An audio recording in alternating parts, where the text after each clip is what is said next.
Okay.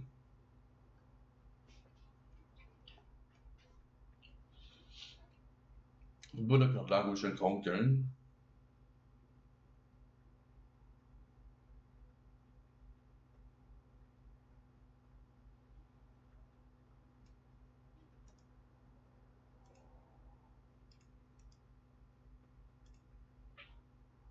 Hither equals over there, to or toward this place. Hither equals over there, to or toward this place. Thither equals over there, opposite place of hither. Thus equals as a result or consequence of this. Saith equals said. Enterth equals enter. ACHH we equals Scottish. In it equals isn't it. Historian bodybuilder James had a black body, shining as the deepest onyx, the night without the stars and constellations, abyss without an answer. Black elephants with a black sun on a canvas of unreflection. Black as the minds of usurpers dissolutional and secret spite insane. Black as painted black Vanta black. Well actually maybe there were hues of grey and crispy. Being 2.2 meters tall and 170 kilos of muscle gave him gigantic legs and in extension shins because after reasonable tall lengths, it's only the legs that grow, but he didn't look like a frog for example. He had the endurance and ease for exaggerated unfair physical work, but he was an abstract reserved thinker contemporary and true. Rectangular glasses without frames looked teachy with his brown autumn coat, in contemporary London were loud and audacious. He had a short feminist-looking haircut, he coloured white and had DEATH tattooed into his left knuckles and then again in WHITE on his medieval armour. He was a very muscular V-shaped gym human with 2 meters between shoulders and arms like trees. Chiseled manly face in the Chad direction, giant delts etc. And handsome everything, something to make the world's strongest man jealous. He had taught history in London now for 3 years. He remembered having a genius lazy brain about his future until he was attracted by leisurely university history teaching with Greek philosophy. Nothing was going to change, was it?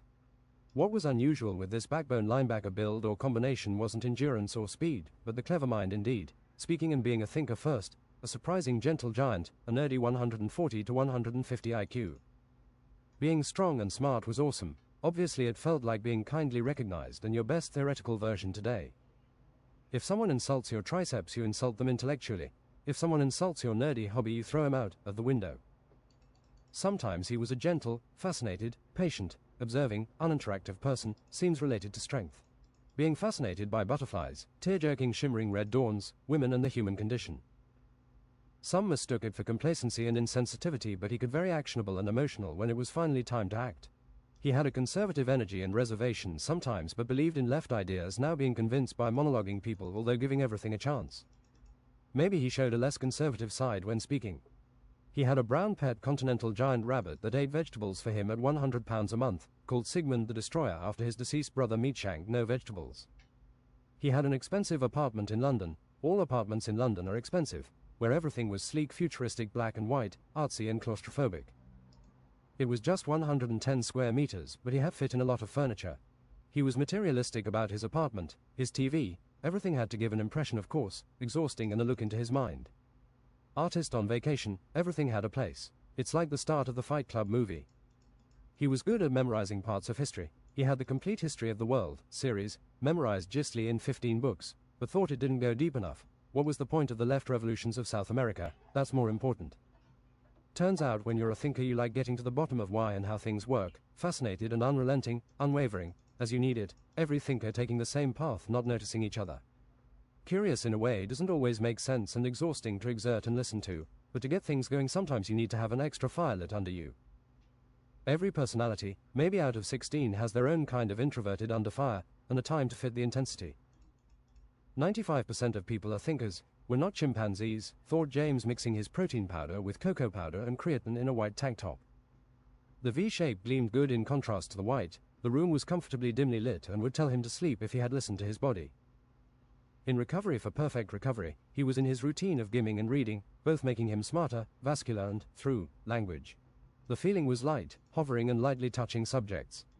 Was everyone impressionable who wanted to change the world a feeler then? More feeling than they thought maybe, so many people are just not impressionable or concerned. James was an ENTP Myers-Briggs personality, great personality writing, concerned with ideas, future and theory, math, science, logic, T, abstract instead of practical, N, worse at certain realistic things, but debating and innovating, thus changing himself and his surroundings into his future. P, and then E for extroverted. The future, it depended on his intelligence. As an idea person, an ENTP's first run at an idea isn't their best, it's their last, all come out unfiltered. He was a man of constant improvement, performance and even perfection when unbalanced. It's a different world than people who are just meeting the week's ends, maybe assertive in wealth or privilege, or who live for vacations outside of work or excitement and risk. For those that live perfectly confined in the illusions of society and those who don't. It's painstaking eternal cleanse, existing for the future and not the rewarding present, easily finding impossible goals, fit ambition and never recognition quicker. When you're a thinker, you spend your whole life learning for the sake of learning, comparing and improving, always out of reach. Although when balanced he turned insightful, surprisingly him too, another idea for sharing. The introverted side people didn't see was that of a book reader, mathy and strategic, like a brilliant scientist, more dry, logical and climbing societal ladders quietly, more so than the primary extroverted side, interacting with the world, and gave him the resources and strategy to do so. It felt competitive but didn't have as much primary resources as some other people do, the very feeling indeed is auxiliary. In lack of ability against the chessboard masterminds INTJ, for example, they feel they just need more time, or that they're still onto some good stuff. Enjoying expanding the limits of his knowledge and intelligence, he had a thirst for knowledge that was hard to understand unless he was learning. Like a voice telling him to inappropriately do something insanely silly, everyone's eccentricities and quirks make sense when they're doing the right thing. He could spend time with people, drink and cheer, but also a long time alone as an ambivert. Ambiverts get energy from people but are too sensitive to keep it for long. He was an intellectually overexcitable, typical in intellect, imagination and psychomotor.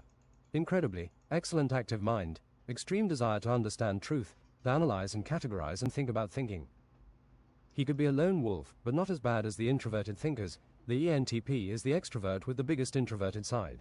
Their minds is a fine place to be alone with, not just the existing world. First twist, James had a body he had carefully built with steroids over the last 10 years with a brilliant eccentric theory to training, researched like a scientist and best of the best knowledge of nutrition that few really knew about. Just look at these natural athletic performance enhancers. Sometimes pivoting in books he felt lucky to read. What are stupid things to do? When you take steroids you lose your mind, not just your dingleberries. Liver thinks you're an alcoholic.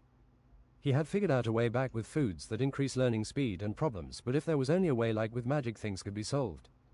Thankfully this is a fantasy book. For now he was a monster. He knew every number that could be given to a muscle, every thought to theoretical and time for every exercise and intensity. The strongest nerd. Right now he was thinking, how much does variety help versus the best exercise for every muscle group? Cocoa powder gave as much grip strength as creatine. Athletic performance enhancers were sometimes cheap too, and he used for anti-cancer properties, etc.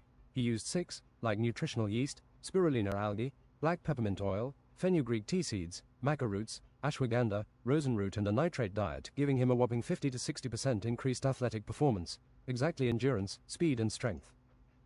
The legs went by themselves. Repetition was a thing in theory, and he had a huge advantage over other steroid users. He liked the atmosphere, aluminum can sound and the smell of the plastic mats at the gym.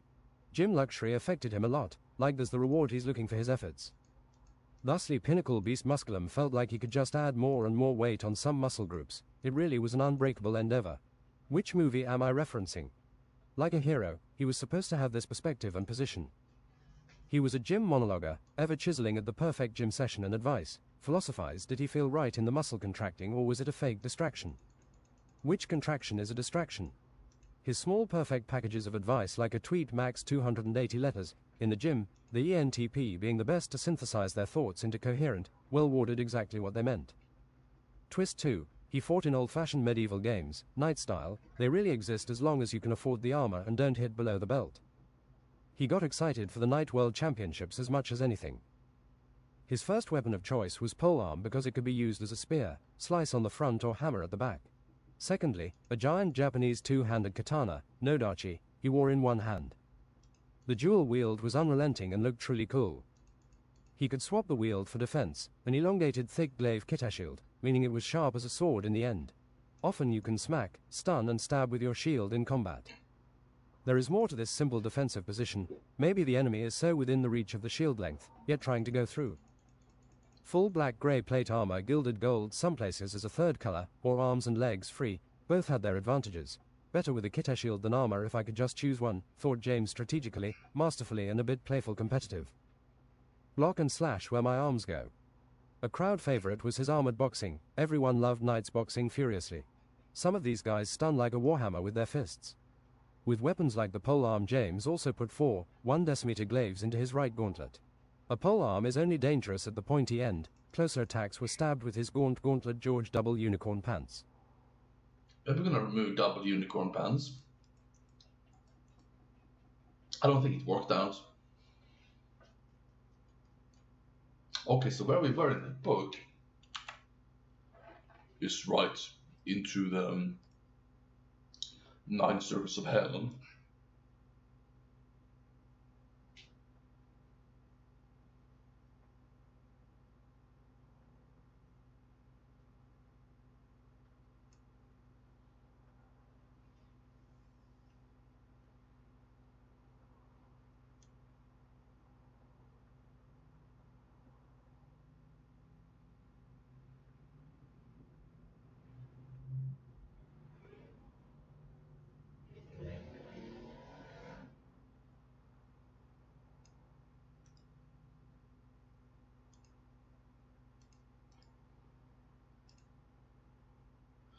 Oh yeah, that bad boy can Trying to take go on an this. adventure again with Arnaud in the sandy furnace of desolation, they came across an expensive curiosity.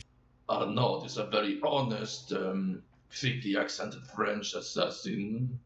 He fights with a baguette.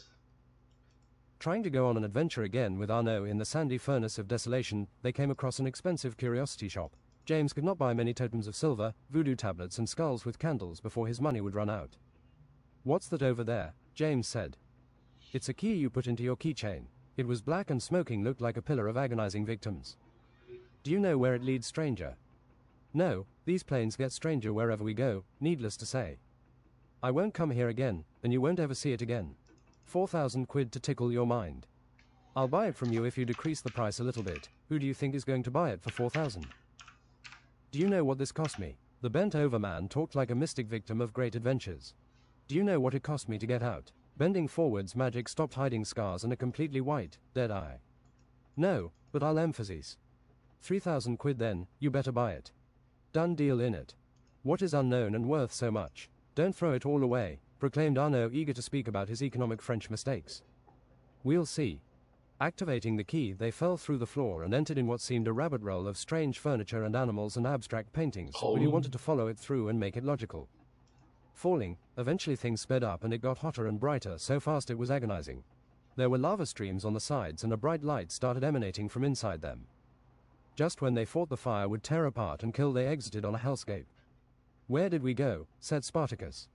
They were on a lava floating, but mostly black rock in a black hellscape, smoky red horizon with no sun. It smelled burnt and of sulfur. "Did we go to hell?"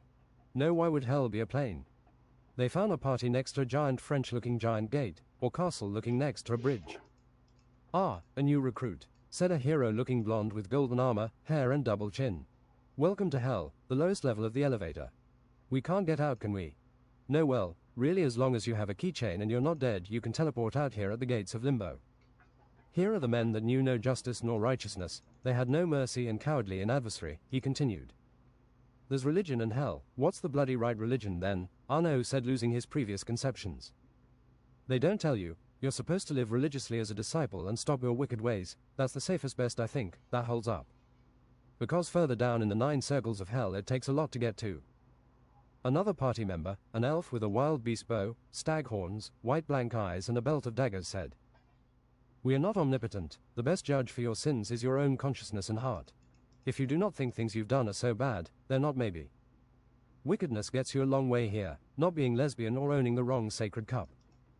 The hero continued, "Did you not know? Heaven and hell is at war again for the last time. All planes will be affected as good wins over evil. Hopefully, Satan is cleverly coming up with ways to influence heaven and hide many abysmal weapons, mythical and forgotten.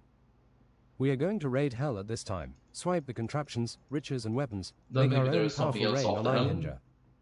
An elven priest conservative with battle robes. "There is supposed to be more ways for redemption here. Although the test not obvious, you're only supposed to be punished so far. Eternal hell is not for every soul." The spirit of a tortured soul appeared white, shorter and gleaming. "She's right, you know. This is a corrupted place. Maybe I have a chance to return, reincarnated with memory swept. I hope I don't sin again." Death appeared with hollow hood and scythe and 26-inch grey arms. I didn't know Death lifted heavy weight, said James. I have sensed you as my friend's suicidal. I have business with Satan. James, you have never been near death unless in a fight. I am not completely spirit, I need to work out.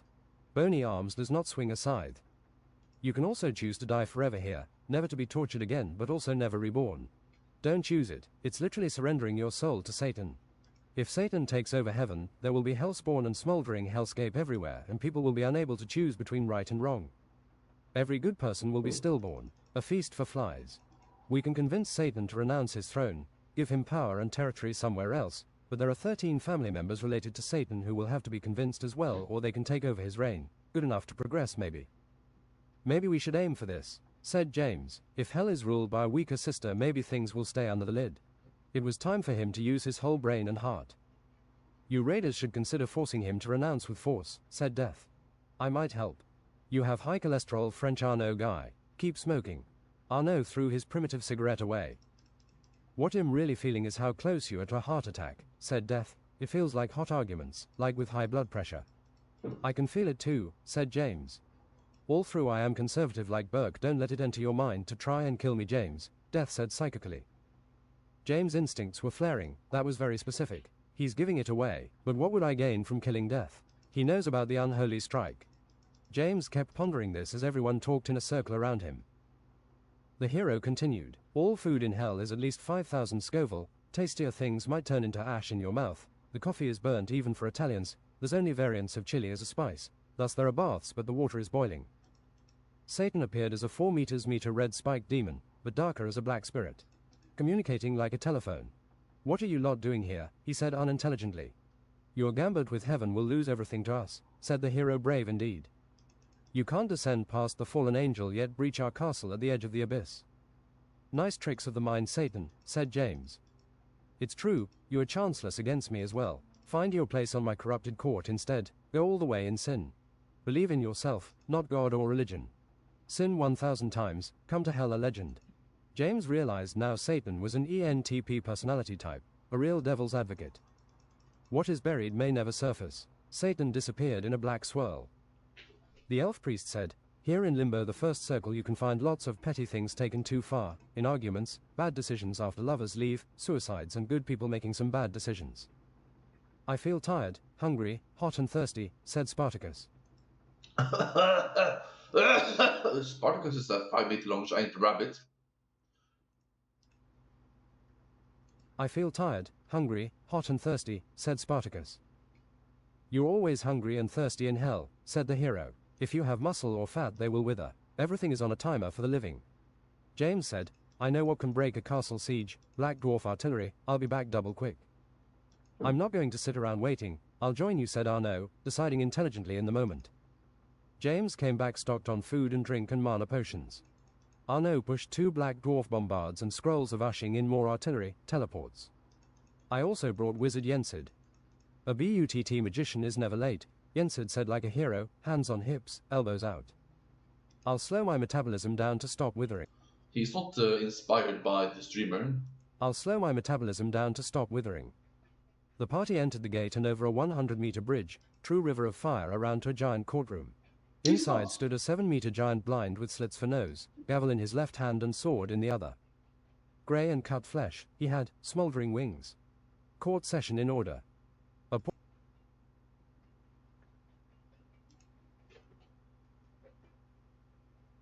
Let me write that differently.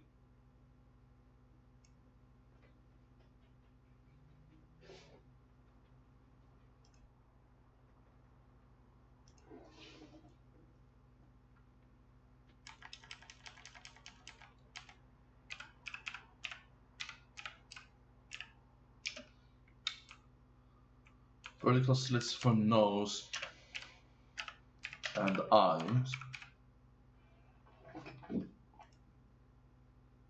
A poor soul stood next to a podium in the middle.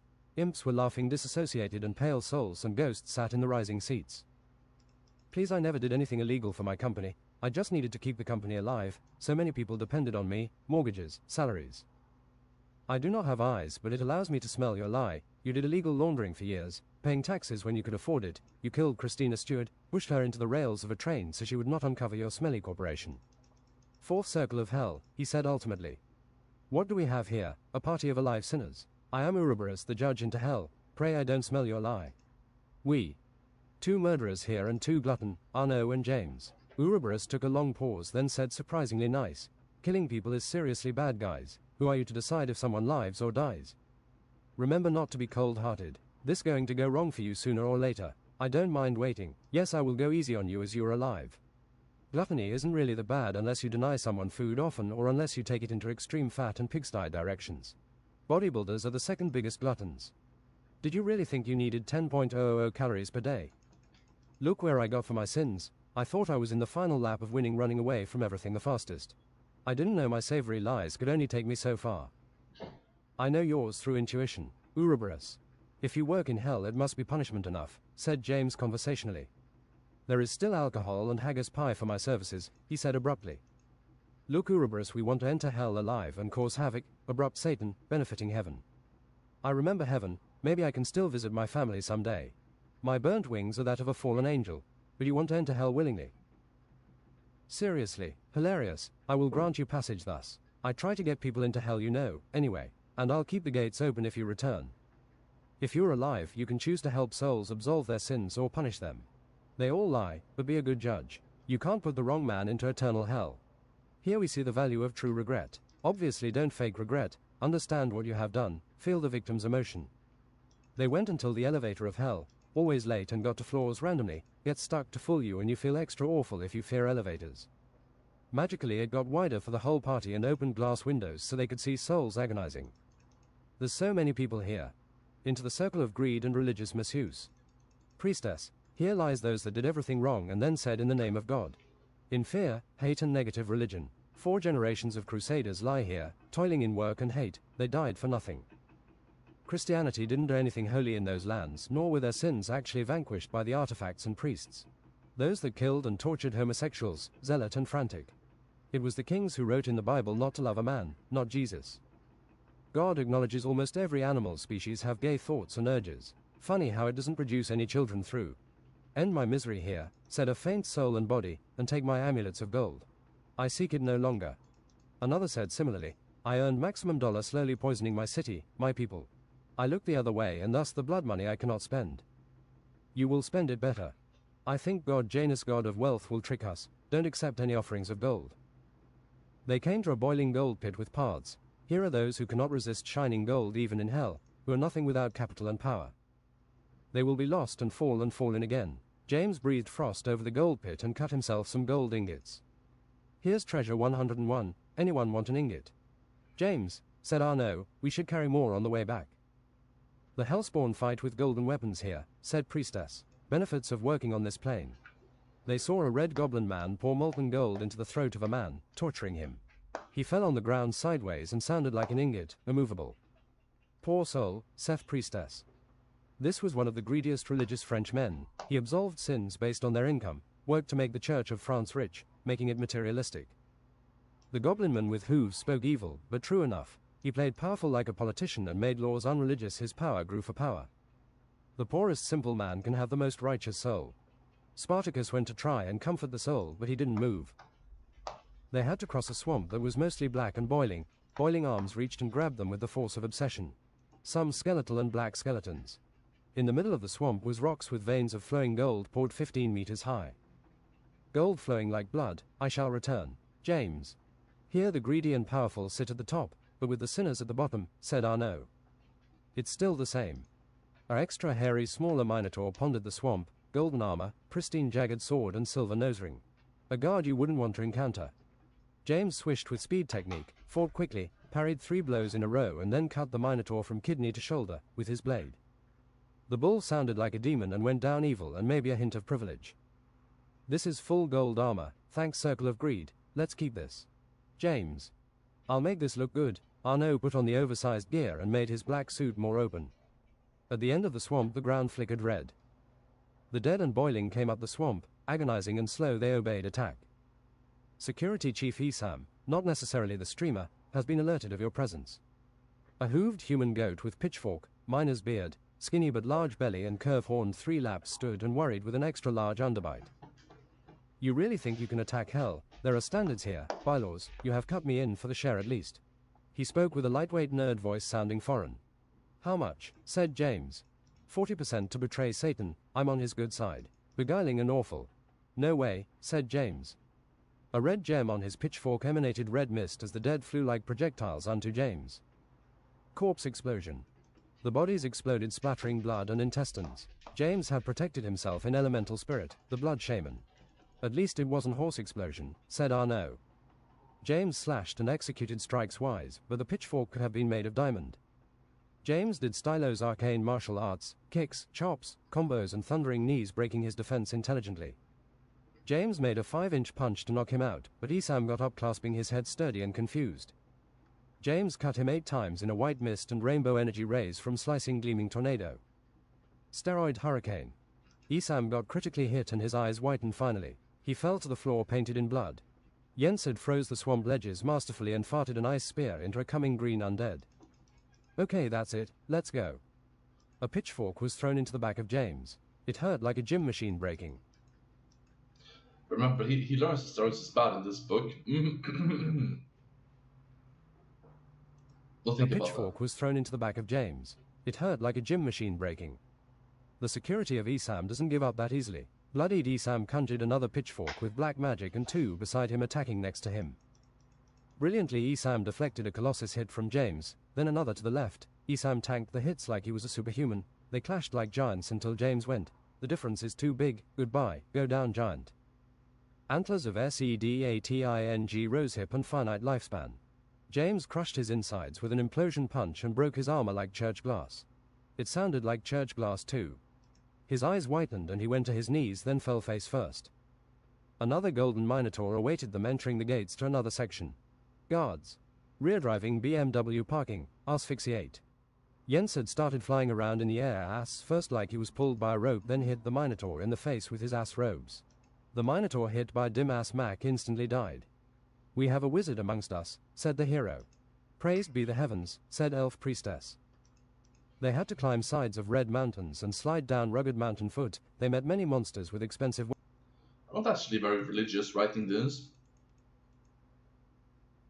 They had to climb sides of red mountains and slide down rugged mountain foot. They met many monsters with expensive weapons. They actually found a diamond dagger and more rings, improving mana and regeneration. Cool. James had room on his hand thus. Right more. There's something wrong. Enter circle of lust and accounting. The door had perfect male buttocks you had to open with, real square gym buttocks wide like wide shoulders. Accounting, said Arnaud. Priestess, accounting is a precise work. They think no one is watching over the boring numbers, but if you get any wrong ever you go straight to hell. Here the sarcasm about the work fills the halls. A tall thick goth chick with gigantic breasts came soft-spoken to the party. Hey guys, I'm living too, I got lost with my party, can you help me? Yeah sure, we're big huggers in this party, you're welcome. Arnaud. Ah, how cute. She hugged Arnaud and kissed him on the cheek. I see through her lies, James thought. They came unto a door with a stone face. To go further in hell one has to be sacrificed, the weakest link, the cowardly, the extra weight. In the middle stood a 1x2 diameter deep coffee grinder hole. It's basically just a mixer. Drink the weakest link, it's a bloody tradition. We're gonna talk about this right, said Arnaud. James took the goth chick, walked confidently and threw her head first into the grinder like the lightest javelin. The mixer spun quick, making Italian and high-speed sounds. It's obvious, she's a mirage of the circle of lust, said James. Otherwise she would not be interested in us. The grinder seemed to hit bone and made some crunching noises, struggling, speeding up to max afterwards. James, I don't think she was a mirage. Priestess. Oh well, what's another sacrifice, said Arnaud. Her black high heels flew and hit Arnaud in the face, knocking him to the floor. The group carried on more casually. A real goth wouldn't mind getting turned into coffee. The grinder raised a bit above the ground and tried adding milk and cream. Damn, said the hole in the wall, we're out of milk again. Some of the party, including James, drank the goth cappuccino to restore vitality. It tasted like sugary depression. Stoneface said, here we see the chamber of cheating, one of the most common regrets they say. Cheating done for no reason, with handsome celebrities, for money or revenge. For those that waited a short time or forever. Here's one of Satan hell favorites, those that proclaim to love their wife then plow their goat, cross-eyed. They ought to try a succubus. When looking at women, men can consider almost anyone, so it's completely up to the thinking part of the brain to stop you. Your first foe is the hamster of harbingers. A cute white hamster with a fluffy fat mane stood small and innocent around the entry. It's a killer hamster, I have to write.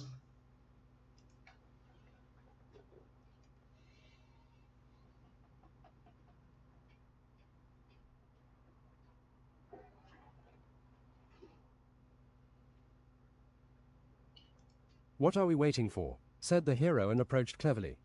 Whoosh asterisk, the hamster flew through the air, biting Whoosh 100 times asterisk. under his shirt and blew air into his skull bone until his head exploded. The daggered elf came blazing secondly, reflecting magically and putting up impact shields. Like a gunshot, the hamster shot through the shields and without anyone having time to react decapitated the elf. It's a killer hamster. Power word, vacuum cleaner. Yensid created a suction and the hamster flew up struggling into Yensid's butthole.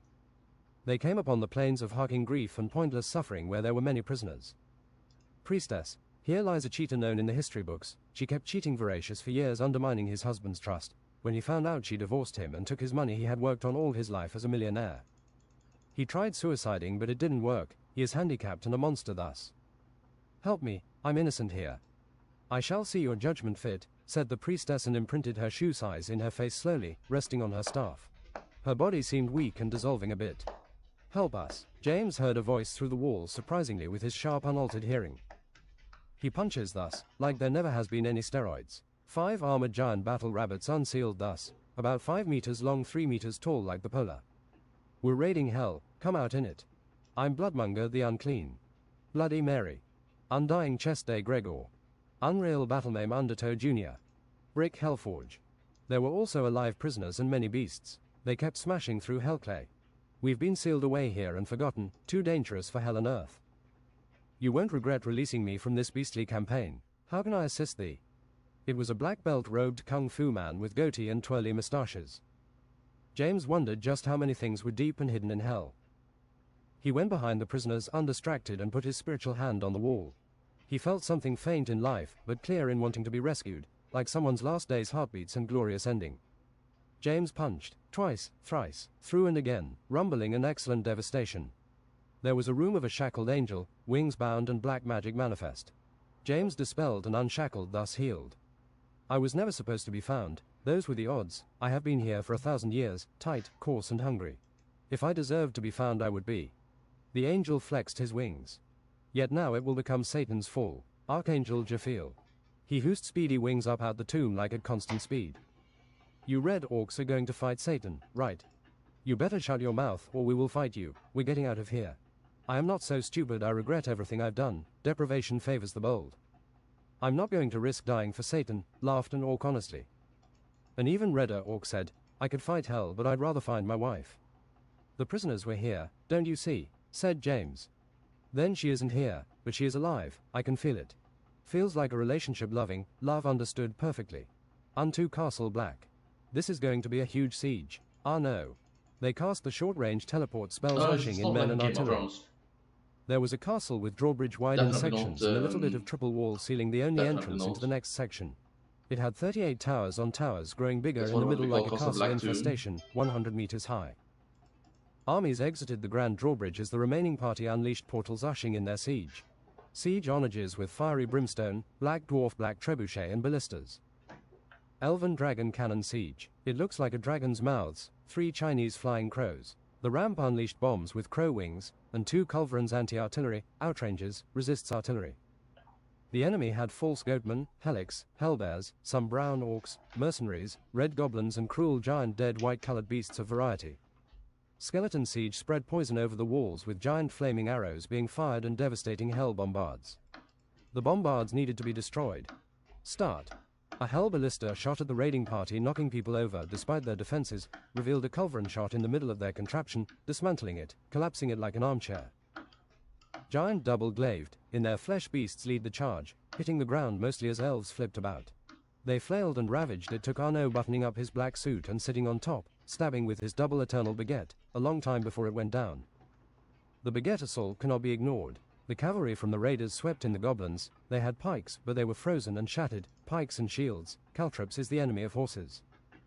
Here the anti-cavalry wasn't medieval and they survived. A black dwarf took out archers standing with fiery catapult shots. They didn't think quick enough.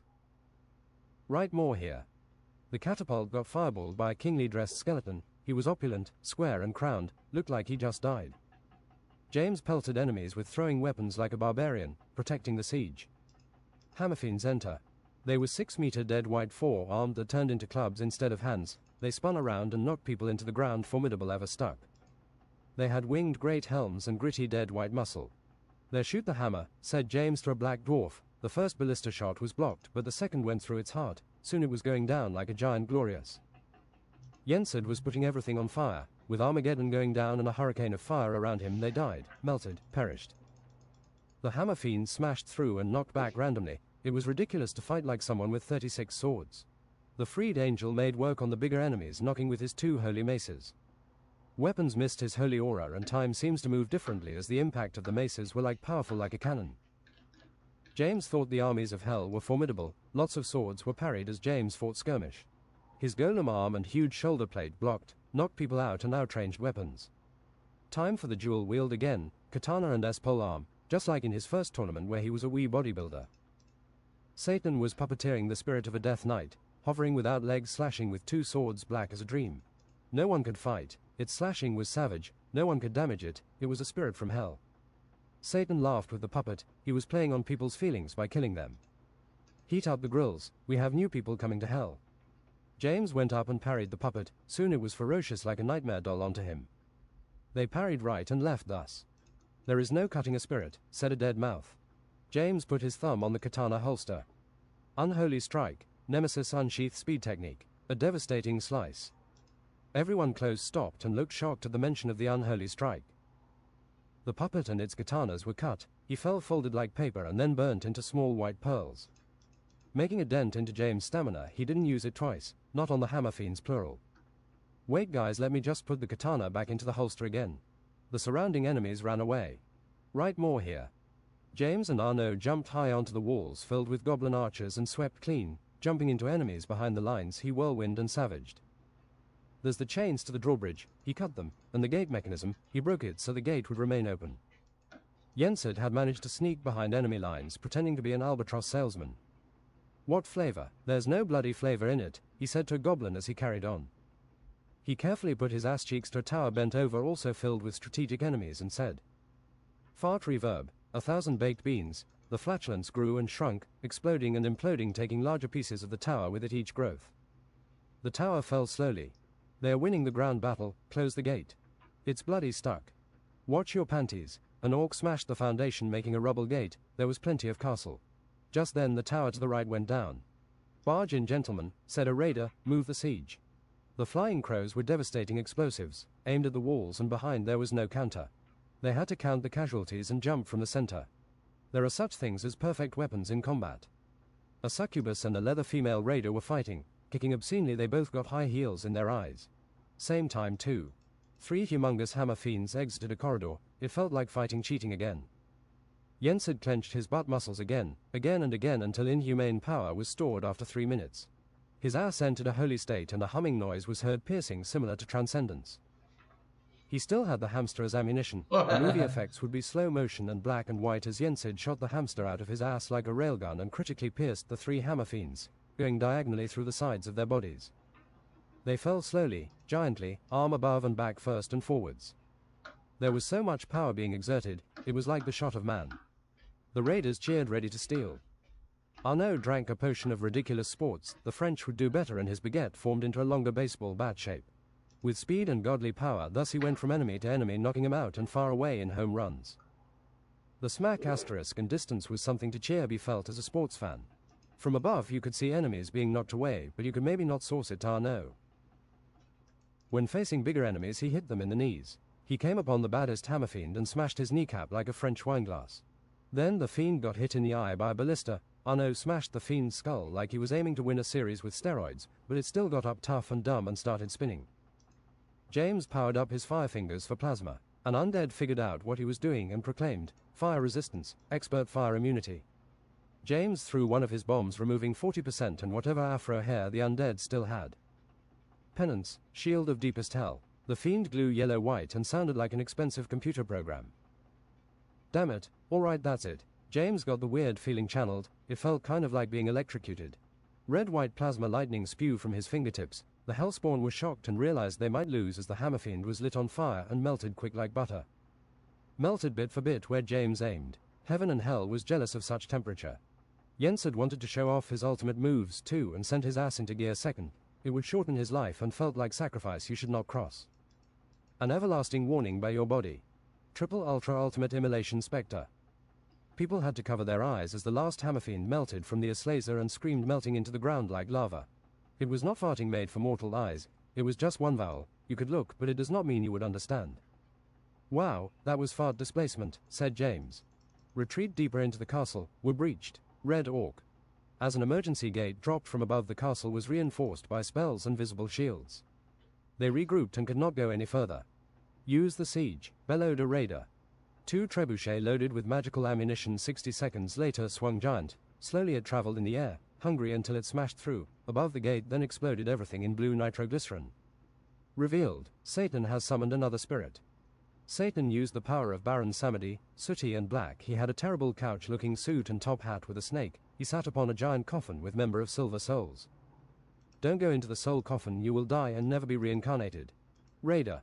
Come, into my coffin. Samedi created an incredible suction, drawing everyone off their feet and towards. Closest was Demolition Man Black Mark.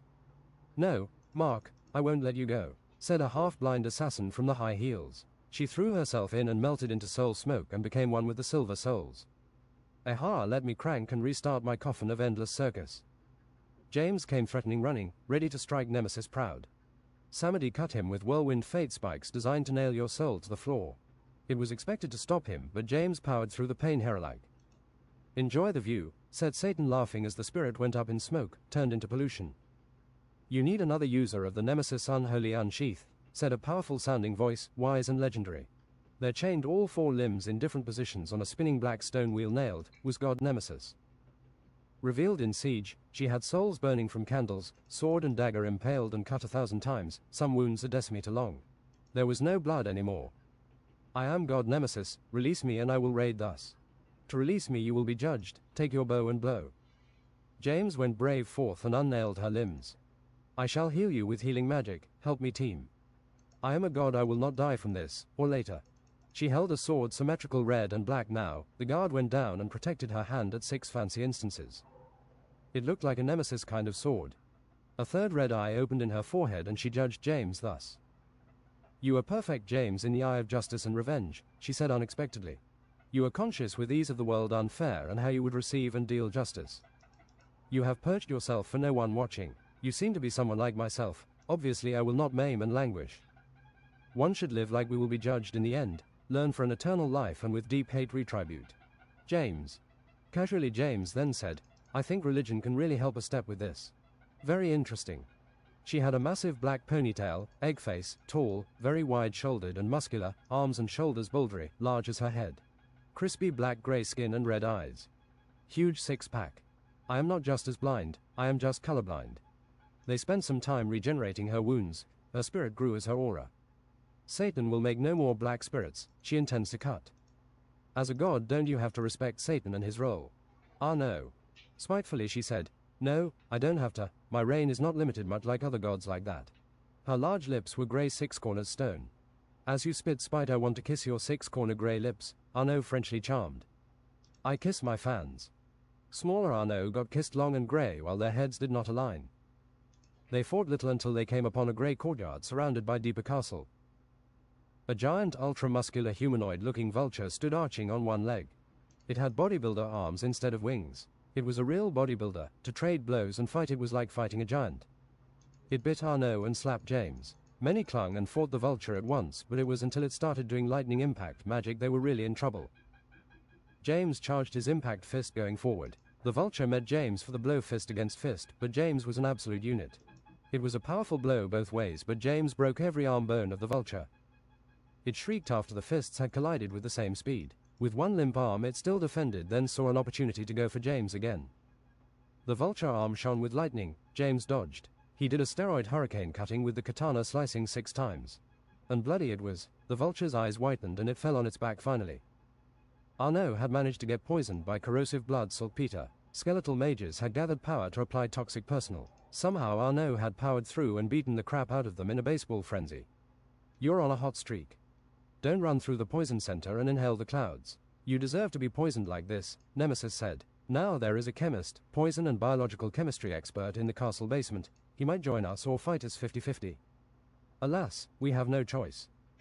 They snuck around until invisible walls were opened and stairs circular. The castle was black and golden with diagonal torches and a bit more fantasy-like than hell. They found someone in a white hospital-looking room with chemistry sets and experiments genius. It was a huge Cuban 2 meters tall in a light green and white Hawaiian shirt with 2 meters between shoulders. He had 4 arms tree-size lodging horizontally next to the shoulders. He was extremely muscular, even more than James, with a wide face, mouth and neck wider than head. Nemesis, Olivia, we are raiding hell. There won't be much left of here. It was a very smart thing to say. An impossibly deep voice said, I'm in. Arnaud the baguette savant has been poisoned, hence our seeking thus. It was just a job. I like some who appreciates my chemistry genius, legal or not. Satan makes my poisons and cures legal. I gain a fortune if it's sold out of hell. Take Satan's stuff then and sell it as we get out of here, said James. I might. He has lost blood, throwing up so he can't swallow, wounds are oozing green and black. He's faint, frenzy and feeble. Frenzy you say? Olivia lit another 2 Cuban cigars. What's the 3 cigars for, James? It's a 3 cigar problem. Olivia smoked like he was afraid of running out and then. Okay, put this bazaar and hold it into your mouth. I will inject you with antidote 7 pathways and finally we need something acidic to be traded into his very alkaline body. Milk will do. He went and got some milk. He spoke like a scientist and an expert, but also like a meat-headed bodybuilder who learned this to increase his pump. His speaking expertly was menacing, just like he was sounding like threatening you. It was curious indeed how all this fitted into his brain. It was deep, like an autistic musician could fit into. 10 minutes later. You can thank me by remembering my chemistry. There is only one like me. I think he needs a cigar. Olivia brutally put a cigar into his mouth. Why do you have 4 arms, said James. I am a genetical top 1% Cuban gym human. Me too, said James. Top 1%. They were silent, looking at each other, James a head taller but Olivia wider. They helped Olivia stack and stash important equipment, expensive chemicals and Cuban cigars. Looks like he has had 2 wooden boxes in the back rooms, each with 250 boxes of Cuban cigars each. Imported flavor EEH. James. This joke wasn't funny with him. Write about fights bonus lords of hell. Enter castle courtyard, again. Fat armies of dead white beasts with black 2-handed spiked maces, 3 meters tall, they stood hard to kill. Nemesis had a shield that seemed to reflect and heal damage. Her slices were sure and her temperament worrying for doctors. Maybe she ought to try some goji berries. Nothing touched Nemesis. She took their heads like an invincible plague. Something similar could be said for the angel. The angel had some ground speed using his wings and fought like he hadn't been weakened or imprisoned. New demons spawned, hulky and ugly, crawling up on the walls and up the bridges. They used every weapon and seemed intelligent in evil. There's a hidden tech in hell, said a raider. They had a winged fat imp shooting bombs with advanced technology. That's the wings of Leonardo da Vinci. Red, white and grey metallic feathers makes you hover through, not fly. James jumped up 4 meters behind him and carried the imp to the ground with his weight. Then Olivia grabbed him and killed him with 1 punch. Smash. James put on the wings and they obeyed smartly.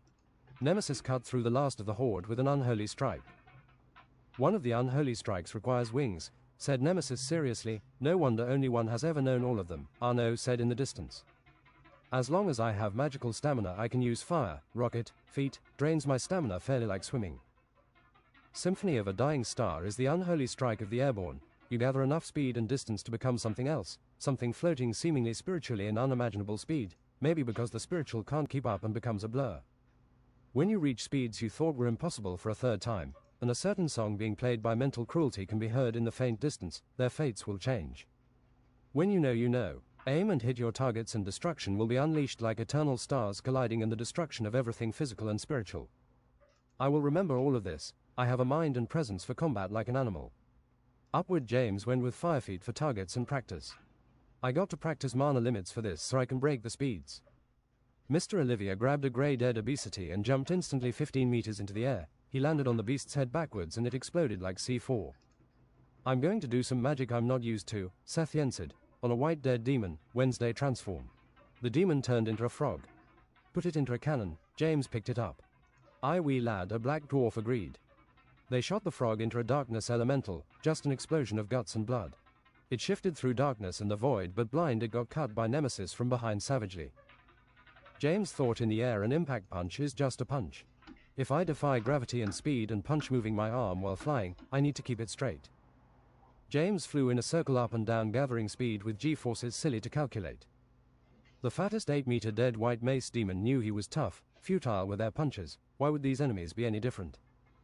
With God Halls granting epic music, James came down devastating, both fists forward. Arno felt too like singing as the destruction of the fattest was the fastest. James slammed down like a lord of space and speed. There was no getting up and there was nothing left. This was not the unholy strike through. From debris and fleeing enemies, James exclaimed, "Look, I kept my arm straight, getting there." Olivia was the only one that understood. You can keep your arm down and fist to the side of your shoulder too. Your arms won't have to move, just stay still with velocity. Then I have to tank the impact with my arm, like resisting steel. Shoulder tendons are weak, the shoulder isn't straightly melted upon my spine. You're still tanking the same thing with your arms straight. Triceps. Satan's head popped up to mock. Mock not, there is no castle. Nemesis.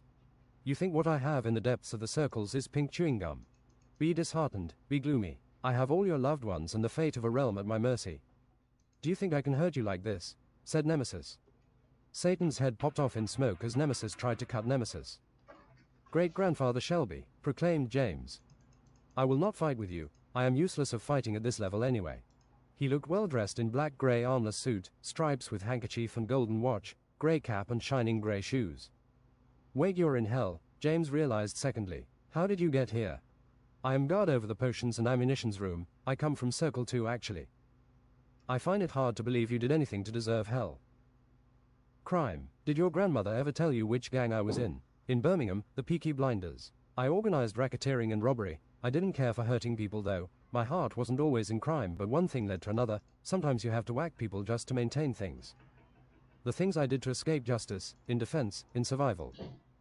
Yet I ended up here. Think I paid enough in labor and forgiveness and boiling torture. I heard you were a different man. There isn't much to choose from in Birmingham. Is it still a shithole? So the people say, especially those in Birmingham. Amen. Shelby lit a cigarette. Nice to meet you again. Most of the time I was just a child buzzing about exciting things. You meant a lot to me. Everything seemed to be going right. Until my passing. Too much whiskey, no sleep and excitement combined with an old heart. Alcohol as a poison can kill you even now when combined with the wrong things. If you have low cholesterol, you tend to survive a heart attack. I did the bloody things right, but now Satan won't let me leave, only lets a few people off randomly for show it seems. Another deed. Here's the key to the potions and ammunition room. Sell the bloody gold bullets, there's no monsters there. Lit a fire and blow the place up. Shelby left coolly with his hands in his suit pants. I will investigate, said Arno. Boom goes the dynamite. We might need more dynamite deeper in hell, said Olivia. Their minds went numb and forgetful, charmed and unnatural as they went through the castle victorious. There were angel-looking women guiding him, tiny skirts, professional businesswomen too with sexy ties, red-dressed hourglass figures in the middle of the party. It felt so light following him back into the castle, the hooves clacked like horses on the stone. Hooves. James realized the hooves didn't fit in. James wrenched out 50% of their control with his sharp mind and screamed, "Succubus!" He slammed his pommel into the ground, knocking everyone off their feet. He figured out to also splash everyone with water magic circular. No, we're virgins, said a soft voice luring again.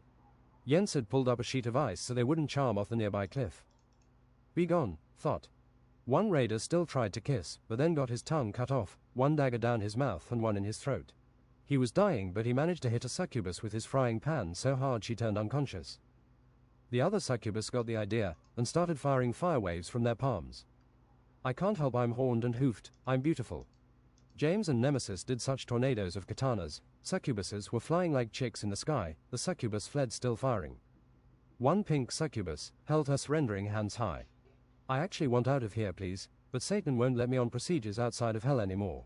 She had curly horns of 2 laps, mostly naked, tattooed and decorated upper body with many large piercings of large glamour. Her legs really looked like a horse's. I will take this opportunity to go.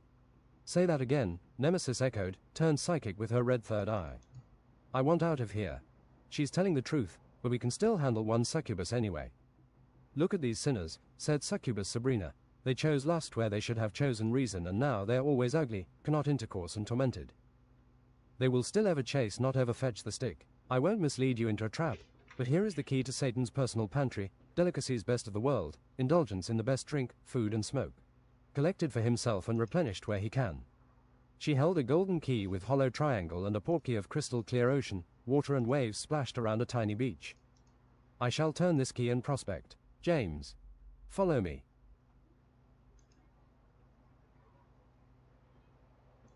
Wee, woo, woo.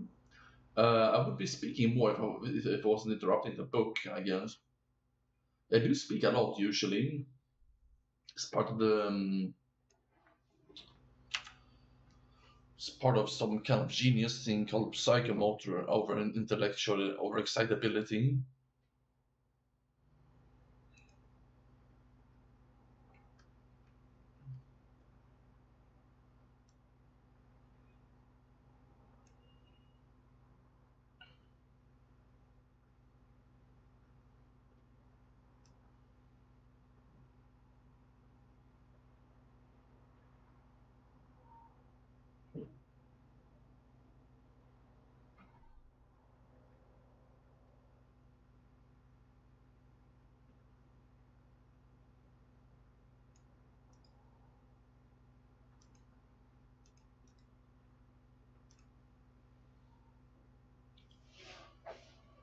Woo! Are you ready, Chad?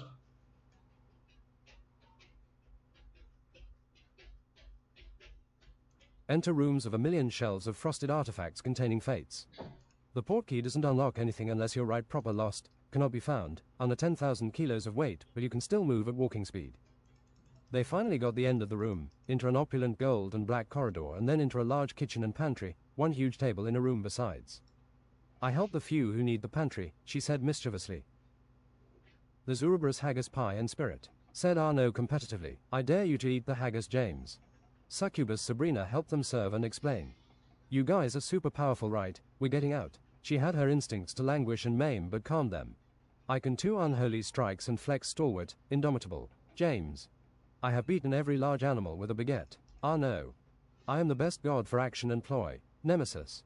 There was beer sausage from Germany and Hungary named crispy jalapeno, chili sundae, Westerbottom cheese, chili cheese, small strings of 95% beef, horse sausage with truffle, boar and juniper berry. German hunter sausage, wild mix, and black garlic. There were small kegs of the most expensive French wine, Chateau Mouton, Margaux and Montrachet. Irish whiskey, Ashford Castle and Estate. This whiskey tastes like burning oak, said Arnaud. Let me try. They passed it around, happy to spoil someone evil like that. This wine isn't surly, it tastes like expensive juice. James.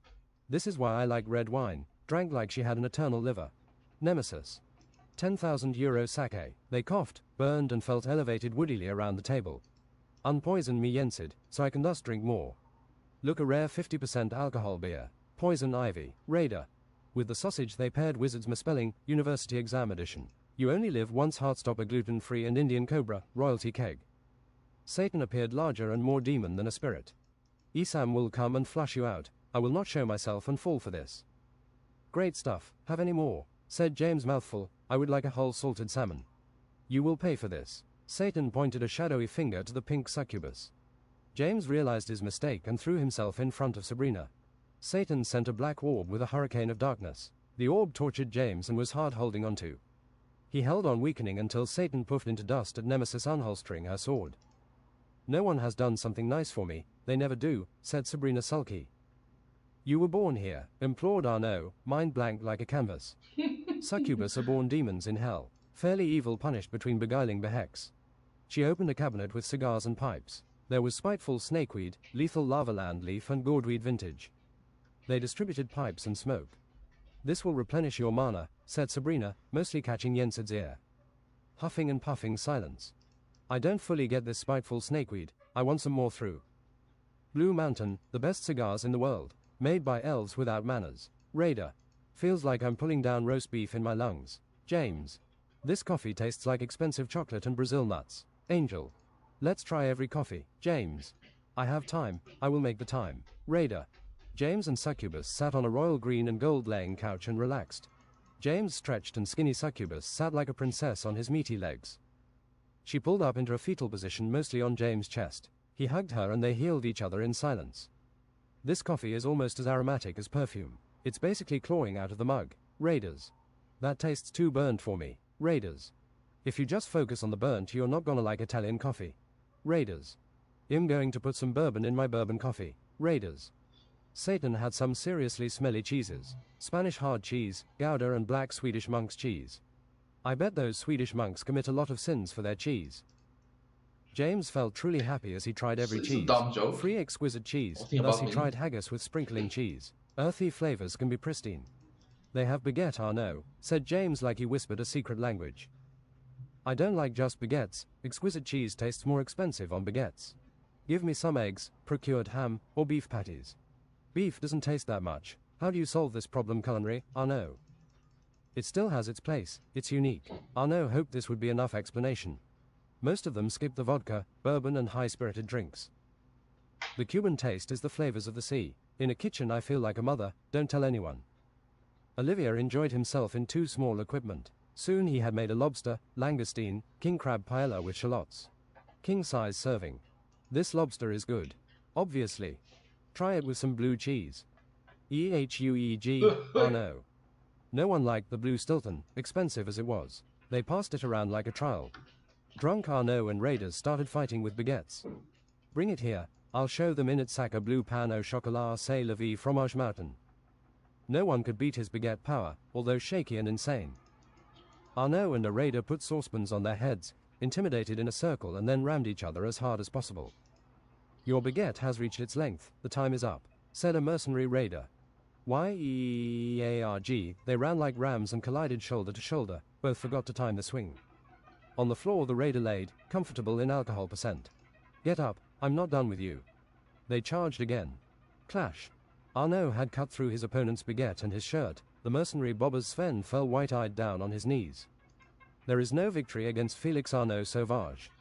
Mr. Forearms Olivier legendarily picked up the last baguette silently. I'll just say your baguette arrogance will be your undoing, his impossibly deep voice said.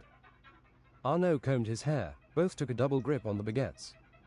RARGH, they sped like jousting horses. It sounded like two metal beams being hit as Arnaud and Olivier crossed baguettes. Both were covered in fighting spirit, absolute unit. Olivier was stronger, but Arnaud had the silver offensive absolute unit technique. Baguettes shaked under the pressure as they used their powers. Power baguette. Cuban beggar, low man's lyric. The clashing brought spheres of power. It knocked both of them to the opposite ends of the room on their asses eventually. Arnaud was confident, focused and got up relentlessly. Paris baguette. Mr. Olivier flexed absolutely unit, chest hair indomitable triple outlift. Arnaud missed his target through being swept by drunk winds out the window. Wow, someone got up on the wrong side of the bed today. Raider. Yeah, should have closed the window. James. More games, people. Bet on who do you think will arm wrestle. Me and Olivia, said James. Arnaud jumped into the window back. I bet 1 silver ingot. They bet evenly between them. Olivia was wider and had more muscle. Olivia drank a safety grog, swallowed like he was parched and his throat a murderer. Go. In 5 seconds they upped the power even more. Both seats broke, table got dense and the arms swung to Olivia's favor. He was strong like a bear, good, rare ancient strength. But James had better technique. With a finger on the table he pulled his upper body to the left and backwards. Olivia seemed unbalanced and he slammed his hand into the table, having his fist close to his chest, bending over. I understand your technique, Olivia said analyzingly. Guys, you are gonna be drunk and hangover forever. No more. You get impaired because of what the alcohol does to your vascular organs. Take this Olivia grog fix. He picked up some jars with pills. Everyone gathered around. Look what I found, said Arnaud. Finest Spanish Turin nougat. I don't like the soft Turin, it tastes like oversweet. I think this one will be perfect, James. The Turin went fast. They tried nougat with almonds, walnuts, cashews, dried berries and whiskey.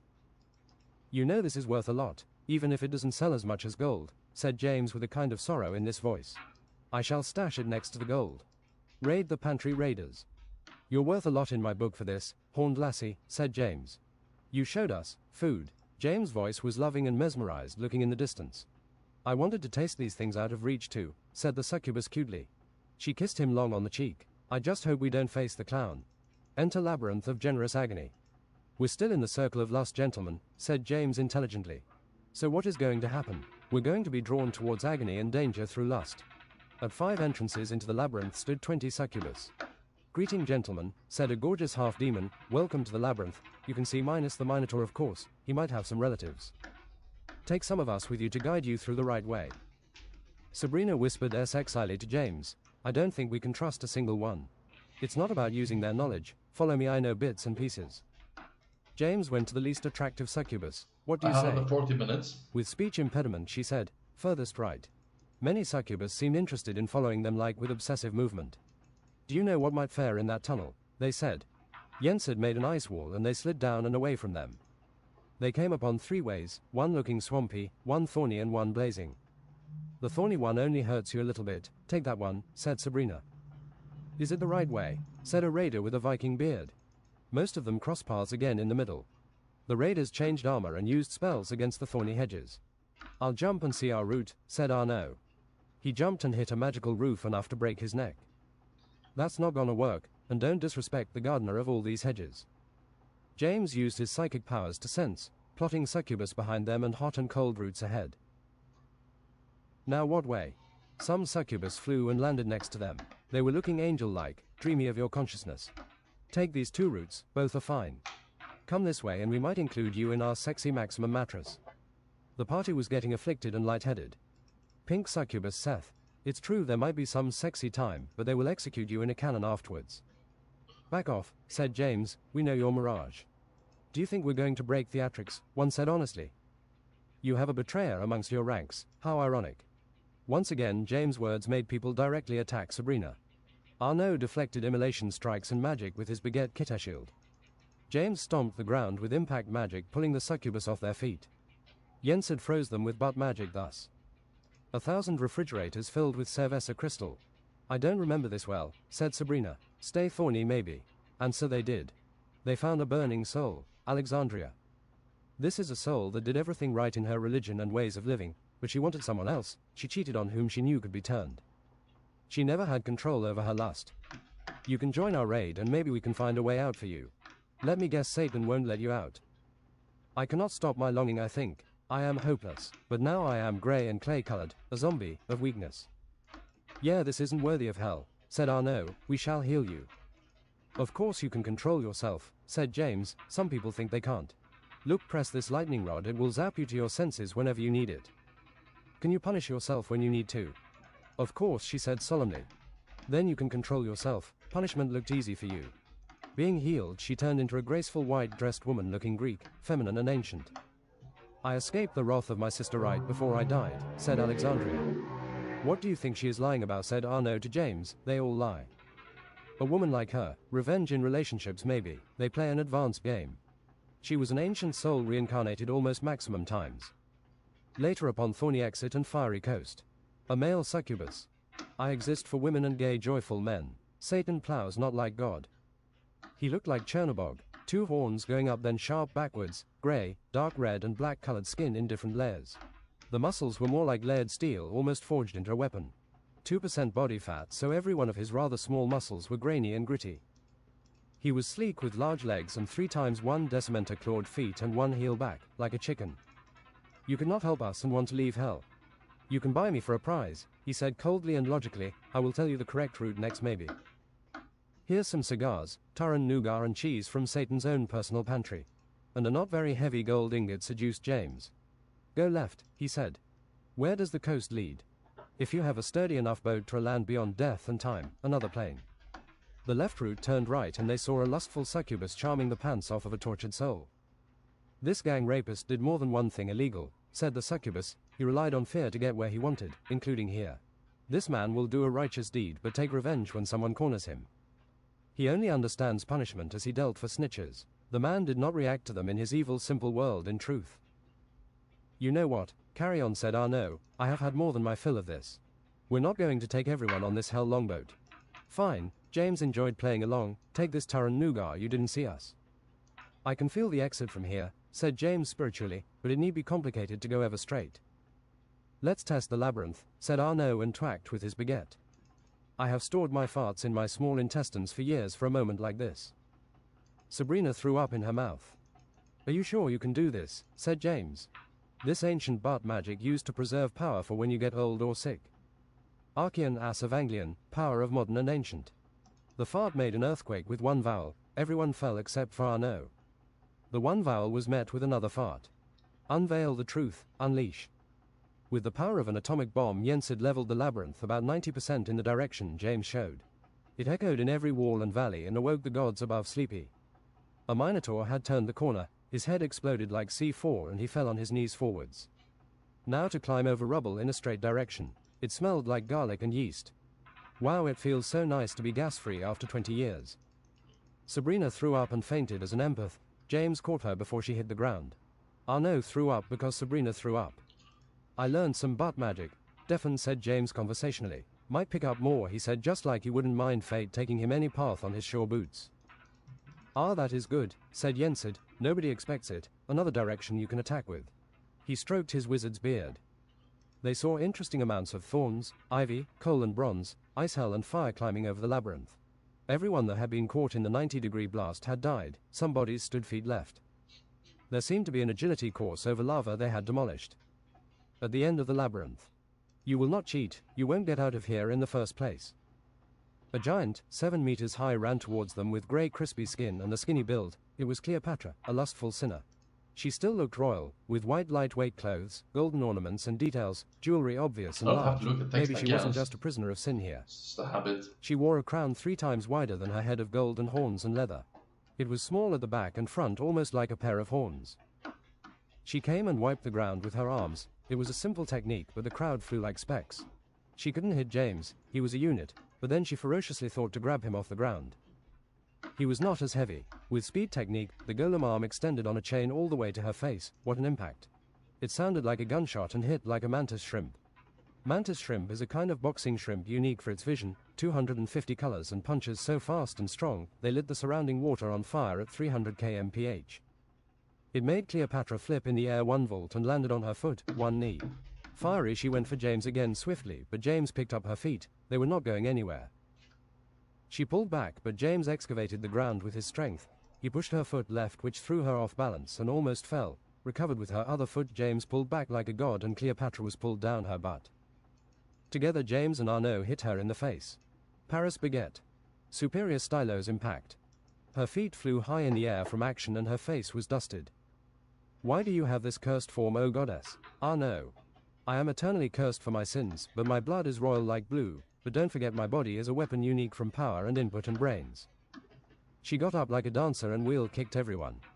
If you face me you will be broken, said James. Give up. I don't think so. You think I will bow before you? I fear not the power of man. Slave driver, flashy execution. She was going to kick down James in the ground. No goddamn slave, thought James. Askika series, Godkiller. Cleopatra reacted upon the name instinctively but did not change attack. She is fury like the gods of the sea. Quickly hitting foot to fist, it was decided.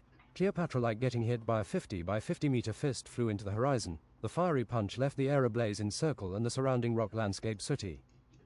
Worrisome, the punch seems to break time and space a bit. Cracks in the fabric, you could look into cosmos. Heathen god, said Olivia. I felt power like nothing human, said James. She hurt me like we were almost on equal grounds. I feel a strange wind blowing, said Sabrina. It's so foul I feel the end of everything fair. When they looked they didn't see him at first, the clown. Do you want to hear a funny noise? He said, concerned with insanity. He's gonna torture you in a choking headlock, said Sabrina faintly to James. NNNNNNNNEIGH. Watch the neck scream, twist and hee-hee, die. The clown was dressed expensively like an aristocrat, black and white. Behind his metal mask that was wounded and bloody was a red clown, hair sticking out twice like a baguette. He was so concerned with his imaginary world he didn't consider them targets. Can we bribe you? You didn't see us, said James confidently, but it was surprisingly hard. James' instincts now told him of an impossibly extreme enemy. He had to find his backbone, yet at the same time it told him his back might be broken. No, you will not find yourself deeper in hell. I know who you are. He didn't through. He summoned from the hell floor a signpost with an exclamation mark on it and started twisting around insane. James approached ready to fight someone he realized now would be one of his most powerful adversaries yet.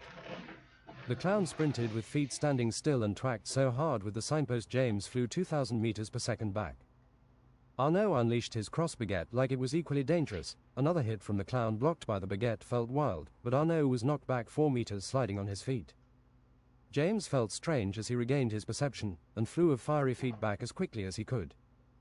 The clown was blocked by the cross baguette, but the blow was unreal. A white-brown church castle with 3 towers erect from the ground knocked Arnaud far off. Sabrina started messing around with her succubus mind powers. It was very effective. Clown of unlimited partying started acting strange if he didn't before and started clawing his head. Party, put your fingers in your ears. Jens had said fire in the hole and farted the clown's eardrums out. The bloody explosion knocked him to the ground, but as we can see it looked like he was standing up as he was on the ground twisting. You're already dead, he pointed to the wizard. Jens had dodged a charging signpost strike that seemed to tear up the ground around it, very skillfully indeed, and charged powers sucking in the surroundings of energy in his ass. Everything turned silence for a second as the great suction into Jens had stopped. The signpost shattered violently, ARRHHHGTH, in his hands with tier 13 ridiculous magic tier, and the part of his head seemed ruined and sucked out, broken with his signpost. The clown pulled out his claws. They seemed Japanese maybe. James came back soaring and went for a kick into clawing clownary. The clown didn't move and maybe took damage, but he acted like nothing happened. The clown terrorized the party with a flurry of claws that teleported between them. They were all bloody and cut soon. Face me, you ugly fucking clown. What did you say about the wound in my head? The clown was aggravated. James picked up his naginata fresh of any blood and started intimidating in the air.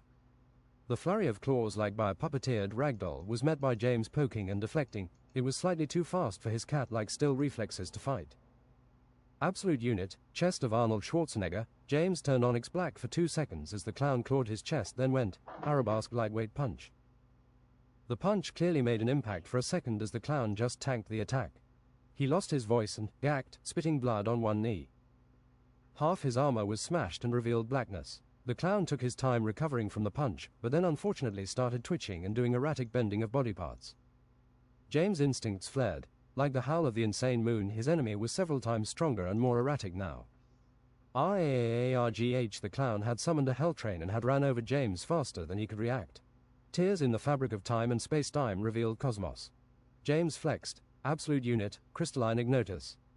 As the train came again, James blocked Indomitable and then countered through the train. Like the punch had spear reach, he punched through with almost unlimited power and the clown. The clown laid on the ground unconscious. How do we destroy an enemy like this? Said Arnaud. With explosives. They loaded him full with dynamite and went 50 meters away before exploding. The weakened clown split mostly head from torso and laid across the hellscape. He defied death until he realized and admitted he was dead himself. Down into Circle 5. Treachery, betrayal and murder, violence on weekdays, home theater systems. This is the place you know for people who buy the most expensive video, audio systems and only watch football. Russell Crowe is gonna beat you up. The fairest treated here are treacherous of country and regimen, not betraying friends and family. For those thrones were just a game and politics just a way to murder. They are constantly in rigged games where they will be betrayed, no matter how they think strategically and gain favor. They melt and torture and die just to relive the thing again for every life they took. Some here are responsible for 100,000 deaths and will be here for basically eternity. They can only know one death ahead what their fate is. I guess if it's maybe death over one last death, they would figure it out. Satan keeps twisting their minds with games of give me your soul, don't be reborn ever, grant me your power.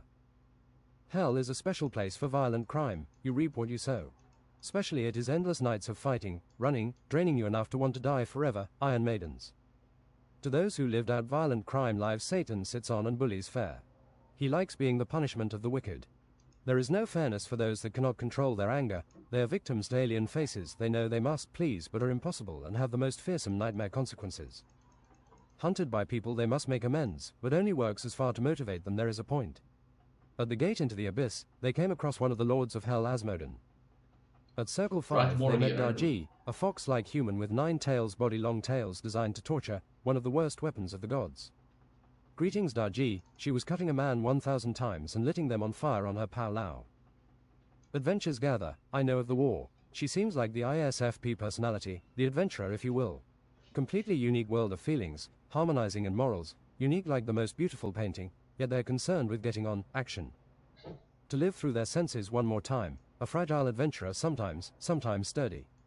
Are you going to fight? Said Arnaud accented. I am busy with these souls. I have no purpose if the gods don't grant me one. You are a vessel, said Arnaud. I am a weapon, but Emperor Joe is dead forever. Your violence is legendary, said Olivia and bowed, cuts, burns and bleeds to languish. Dargy flirted back like they were at the cinema. Don't toy with me, Olivia. I like it when they burn. You should try chemical burns. Analyzing the power of burns and chemistry might be done through scientific curiosity, see? But there is also sin and insanity. Do you deserve to be here? Not much Can you left leave? now. Said James. Perfect. I work here. I just think it's the gravest punishments for the gravest errors. Yes, Would you fight Satan? Said Arnaud. You're gonna fight I believe Satan in the winning soon. side. Smarter James said, we are the winning side. I can kill Satan in one hit. She didn't realize it was the Nemesis unsheath. Cousin, said Nemesis, you know I can kill him too. Nemesis, I didn't even know you were here. I barely leave Circle 5 anymore. You were bloodthirsty. Come be judged by my third eye. If we can have some fun first. Say no, said James. It feels spiritual. Satan's fall. Nemesis looking about. Dargy. Satan appeared in a harrow endless void and vortex.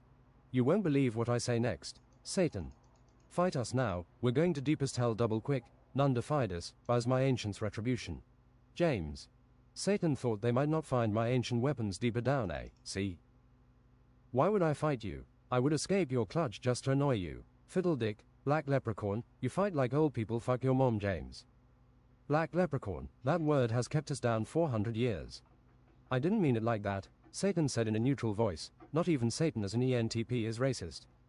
It will be fun to fight you here. I'll do it if you all drink this black braindeath brain slug potion first. It's not worth it, said Dargy. Then Satan's spirit form got hit brutally by a thrown scythe. Hail friends, said Death. He unveiled his 26-inch arms in an armless hood, grey skin and what seemed gleaming. Another scythe was summoned differently looking into his hand. He can't transform back now. Let's see if Satan is true to his word. Death. You think you're gonna fight Satan in his true form? Well, good luck, Satan said like a joker. The power of Satan could be felt as he grew 6 meters, sucked in blood and energy, from his taunting spirit turned a demon monster, 16 spikes on his back, almost as long as he. Spikes everywhere, in his head, on his elbows, on his long thick lizard's tail. The first Lord of Hell was boiling red with a small, well normal-sized face on a giant body. His face was long like a baguette with the horns making his head round. Some of his spikes seemed black crystal trapping cosmic horror and revelations. Shields up, said Death.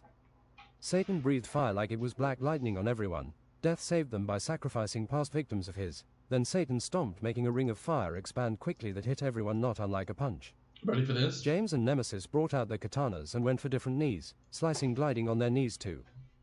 Can't cut what you can't hit, Nemesis, said Satan and jumped behind her, then stomped her into the ground with his chicken-shaped foot. Satan summoned fireballs with rocky exteriors slowly traveling in a circle further and further out. Olivia, underestimating, got hit by a lightning strike, too, rendering him sooty and unconscious. Paris baguette. Arnaud came fighting. Satan clashed with his baguette and spiked hands, once, twice, thrice. But Satan turned around and hit him with his tail. It broke his baguette and hit him in the chest, his eyes whitening, falling back upon the ground. Stuffy Frenchman, said the pink succubus. Olivia, like a beast, got up with hair spiky in all directions and life tested. You're not mad I quit your team, said Olivia menacingly and put himself in front of Satan. I'm an adult, I can handle it if someone quits my team, he said like he was in Keeping Up with the Kardashians. Satan and Olivia started wrestling and James thought it would be a good idea to throw some throwing weapons. Jesus Christ, they were strong. It was like watching two primal dinosaurs. Eventually Satan headbutted Olivia and sucker punched so good he went unconscious. Satan was stronger. Even unconscious Olivia seemed concerned with fighting someone. His body did not fall. Satan lashed through their backline and chomped up weak people and artillery. James was charging up power. I see you, you shit, said Satan, and they jumped at each other at the same time. Power of the fallen, Satan. Supreme 5-inch punch. Impossible, Satan was stronger. Instead of getting injured, the punches colliding broke the ceiling and floor into a 10-diameter circle, not flat. James has never felt such power. It was godly, it was fiery, unfair hatred. Some Satanists had started spectating in cool black clothes and were playing Behemoth, the Satanist. Tectonic shift. Satan knocked everyone off the ground, pulling the floor up and smashed them with the roof. Come on, Arnaud, Death is a good day living for. Here, let me pull one of Death's tricks, said Death. He made Arnaud drink Death's Defiance adrenaline potion. BWAHA. Satan laughed demonically, 1 versus 1 time. Everyone was crystallized in black ice, and then Satan teleported instantly everyone into a closed-by arena with imp spectators and hellspawn. Order of Holy Clement, Eternal Baguette. Arnaud summoned a shiny cross baguette only Satan seemed to understand and fear. They clashed 3 times left and right, then Arnaud made such a baguette blow it blew Satan back. Perfect baguette. But Satan had drunk one of Hell's secret weapons, the teleportation assault potion, which allowed you to teleport closely as quickly as you could think. The baguette strike missed, but Arnaud turned around to block at least one stab with a bone shiv. Satan teleported 8 times in 8 directions around Arnaud in 4 seconds and stabbed Flurry. Oniyari, Demon Spear. Satan teleported above and then drop-kicked him down, Arnaud's eyes whitening again as he bounced off the floor. Satan's scaled skin was blood-red and moist like a snake with the most muscle of anyone there. Next up Nemesis, and Satan said, "She thinks him unjust." Some gods above started watching the duel. Satan tried to punch, but Nemesis dashed so fast, several times until she had Satan's back. She slashed his back 7 times, he couldn't get her off, but Satan had a lot of spare spikes and muscle to fight with.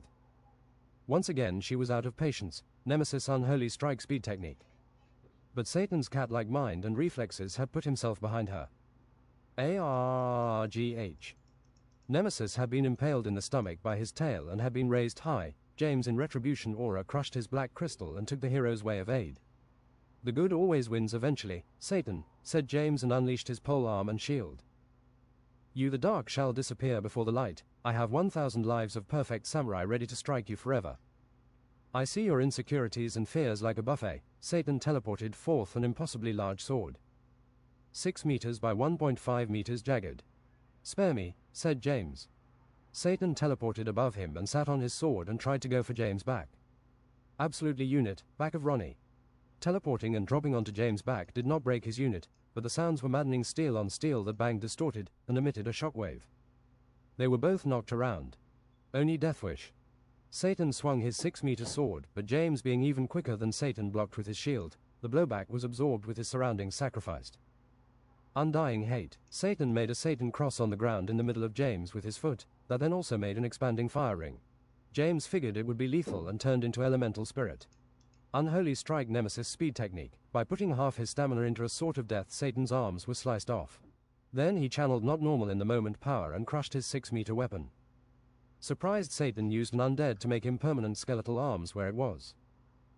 Let me get into your hate. Satan's eyes blazed red. Write more about death fighting Satan. No, James would not fight anyone as maddening hate started to tell him to attack everyone. Yensid stood in front of James and blocked with holy magic. I fear not the first Lord of Hell. As Satan teleported behind Yensid, Yensid teleported behind Satan and attacked with his ass.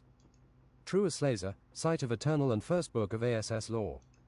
The rainbow laser appeared like an alien weapon. Satan blocked with a dark void, queen of the dead dimension. You will not hurt my friends. Yensid upped the power and Satan's skin started to melt into pink muscle and he stunted on his knees. ARGH. Satan melted more than ever. I'm sorry, James, that's all I had. He survived. Yensid lathe on his back. Use this steroid potion given by our archangel. Wait, I can only open it with my ass. James drank and felt aggressive and unclear, easily aggravated, twice as powerful at least. James came charging at Satan, crack punches, Kraken. James came with speed technique and turned around to Yensid as he knew Satan would teleport to him. Before Satan could puncture Yensid with his tail, James hit Satan in the face. James made for a wide aggressive grin, putting everything in as Satan got punched out of the arena. Satan teleported eventually behind James. James punched his face straight up. Goddamn, that was less than 10 milliseconds, thought Satan. I might not be able to hit world record reflexes. Let us punch and see who is strongest, said Satan to James. This is it. James did the Nemesis katana strike surprisingly 3 times. Satan teleported away from them. James didn't feel like stopping at all and charged magical stamina into his fist. Askika series, Godkiller. Satan retaliated in a pure demonic voice, deepest harrow. Quickly it was decided James was stronger. With a shockwave that swept everyone off their feet, secondary explosions of force and dust clearing, James crushed Satan's power. ARGH. Satan screamed sincerely and long as his teeth and every spike shattered from the power, his consciousness was giving up like poisoned. Enough, you think I'm giving you shit. I'm outta here. See, all you wish you ended my reign with Sister Lucy. It's Lucy, said Olivia out loud like a thinker. Satan teleported out of the arena in defeat and summoned a magical huge fancy black dwarven motorcycle fit the Lord of Hell called Painkiller, and he sat toothless. It blazed away leaving a meter-high trail of fire. It's one of the secret weapons of hell, said Olivia. He's going to retreat into a plane you cannot access. Catch up with him, James, Yen said.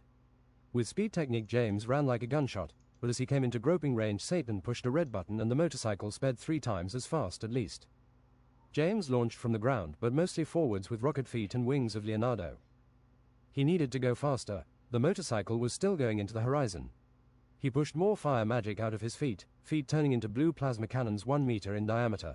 This was unstable. It felt like he was being drunk. He broke through the sound barrier like a gunshot. All evil things looked up. 2 times he went faster than he thought was possible. Into a wasteland of black, brown and red horizon, he sped enough to see the motorcycle in a blur. 3 times faster than he thought was possible. Rocks and architecture followed in a cyclone in his wake. He was closing into the ground now, and Satan, ripping everything off the ground.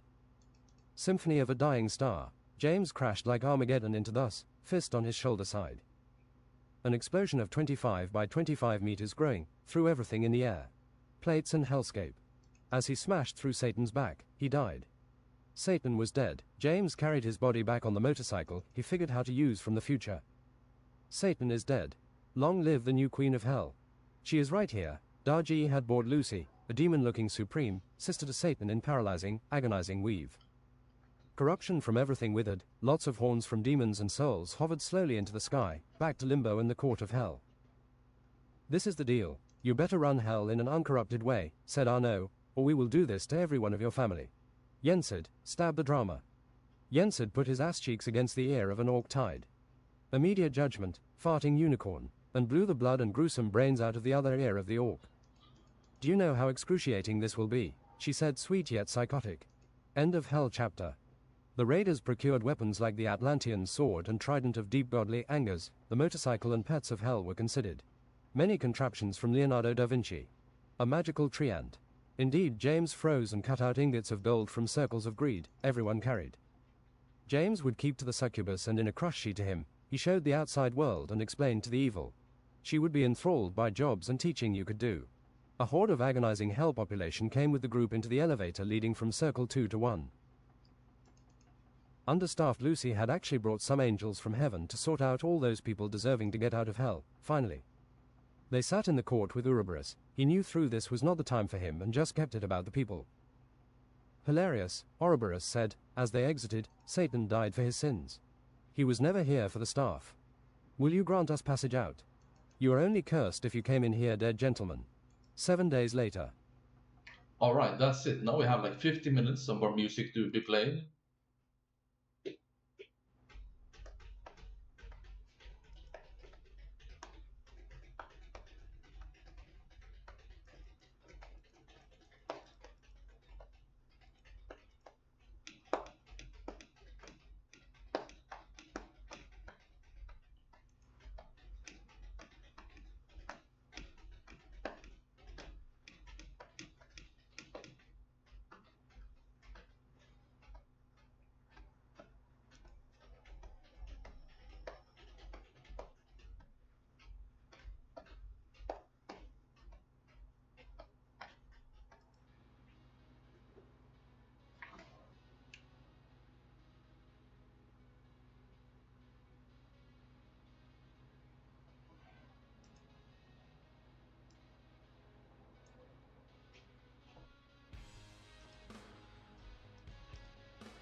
Yeah, I could have ended the book there with the Hell chapter. It would have been a good ending. But it's just 160 pages.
I noticed that my building up my muscles after exercise in the gym or running is a 2-day process, not a 1-day process.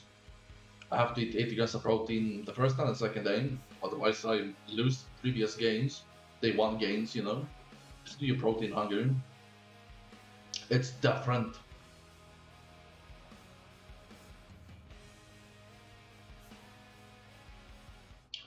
Oh shit. Yeah, I can't. I'll stop streaming to YouTube. Can't play the music. Go to Twitch or Kick YouTube if you want to listen.